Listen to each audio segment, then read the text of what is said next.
Assalamualaikum warahmatullahi wabarakatuh. Okey, baik, insya-Allah. Jadi video hari ini, perkongsian hari ini saya nak sharekan iaitu satu tajuk 7 surah yang perlu kita hafal sebelum kita meninggal dunia. Okey. 7 surah ni banyak sangat kelebihan dia yang akan membantu kita sama ada kehidupan di dunia ataupun di akhirat nanti. Okey. Jadi antara 7 surah ni, andai kata tak dapat hafal 7 surah ni, paling kurang, paling minimum hafallah 2 ataupun 3 surah. InsyaAllah sudah memadai.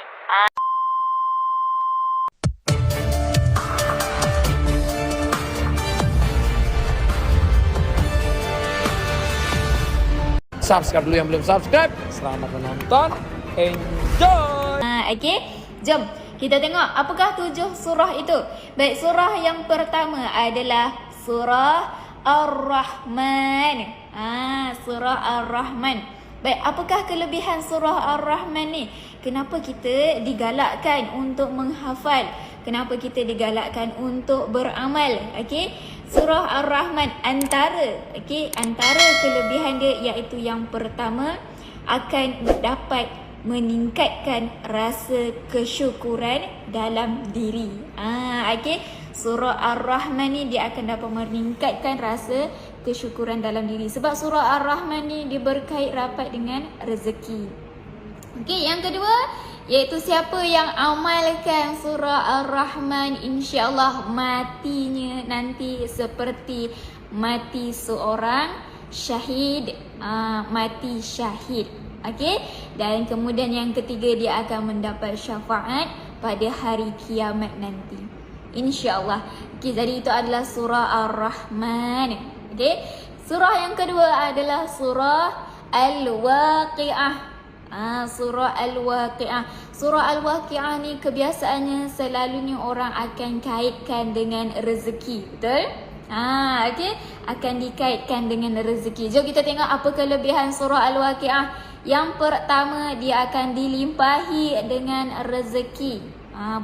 Rezeki di sini bukan bermaksud hanya dari segi keuangan sahaja, tetapi rezeki daripada kebahagiaan kehidupan, rezeki daripada kesihatan yang diberikan, rezeki untuk ketenangan diri, itu juga adalah antara rezeki-rezeki. Okey. Kemudian dia akan dipermudahkan segala urusannya dan juga akan diberi jalan keluar daripada kesulitan. Okey, itu antara kelebihan. Kemudian dia akan diringankan sakitnya bagi siapa yang mengamalkan surah Al-Waqi'ah. Jadi secara kesimpulannya, surah Al-Waqi'ah ni akan dimudahkan segala urusan dan kesulitan dalam kehidupan kita dengan izin Allah, insya-Allah. Okey, itu adalah surah yang kedua. Yang ketiga yang perlu kita amalkan, yang perlu kita hafal adalah surah Yasin. Okey, surah Yasin. Yang mana surah Yasin ini dikenali sebagai hati Quran. Masya Allah. Okey, surah Yasin dikenali sebagai hati Quran. Apa antara kelebihan kalau kita beramal dengan surah Yasin ni? Insya-Allah segala hajat yang kita azam, yang kita niat, insya-Allah dimakbulkan oleh Allah Subhanahu Wa Taala. Okey, yang kedua dia akan diampunkan dosa-dosanya jika beramal dengan surah Yasin. Kemudian dia akan dipermudahkan segala urusan, insya-Allah. Okey, itu adalah surah yang ketiga, betul? Insya-Allah. Seterusnya adalah surah Al-Kahfi. Surah Al-Kahfi. Baik, surah Al-Kahfi ni, okey, kalau dapat membaca, dapat menghafal, hafallah satu surah Al-Kahfi tu. Okey, tapi andai kata tak dapat menghafal surah Al-Kahfi, satu surah tu, paling tidak amalkan, baca, hafal 10 ayat awal dan 10 ayat terakhir. Okey, dan anda kata tak boleh juga 10 ayat awal dan akhir, paling tidak paling tidak hafalah 10 ayat awal, insya-Allah sudah membandai. Okey, baik. Surah Al-Kahfi. Jom kita tengok apa kelebihan dia. Yang paling popular, iaitu dapat terhindar daripada fitnah Dajjal. Okey, paling popular. Itu adalah kelebihan. Dapat hindar daripada fitnah Dajjal. Yang kedua, insya-Allah dapat redha daripada Allah Subhanahu Wa Taala. Okey, kemudian surah Al-Kahfi ni kalau kita amalkan, insya-Allah dijaga. Okey, dijaga, dihindari daripada gangguan syaitan. Itu adalah antara kelebihan untuk surah Al-Kahfi. Seterusnya adalah surah Al-Mulk. Okey, saya tahu ramai yang ternanti-nanti kan. Ada tak surah Al-Mulk antara 7 surah ni? Okey, baik. Surah Al-Mulk. Apa kelebihan surah Al-Mulk ni? Kenapa kita selalu diwar-warkan tentang surah Al-Mulk? Lebih-lebih lagi, amalkan sebelum tidur. Jom. Baik, yang pertama, surah Al-Mulk ini akan hindarkan diri kita daripada perbuatan maksiat. Okey, yang kedua, dia akan menambahkan rasa tawakal dalam diri kita. InsyaAllah. Seterusnya, dia akan terhindar, dijauhkan daripada azab.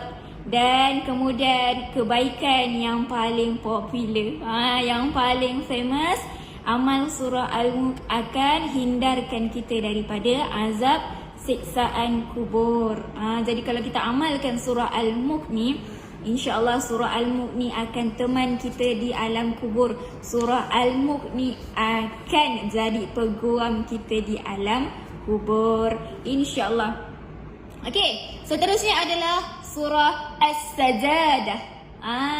Okey, surah As-Sajadah. Surah As-Sajadah ni ada satu riwayat yang mengatakan, ada dalam satu hadis, iaitu hadis riwayat Ahmad.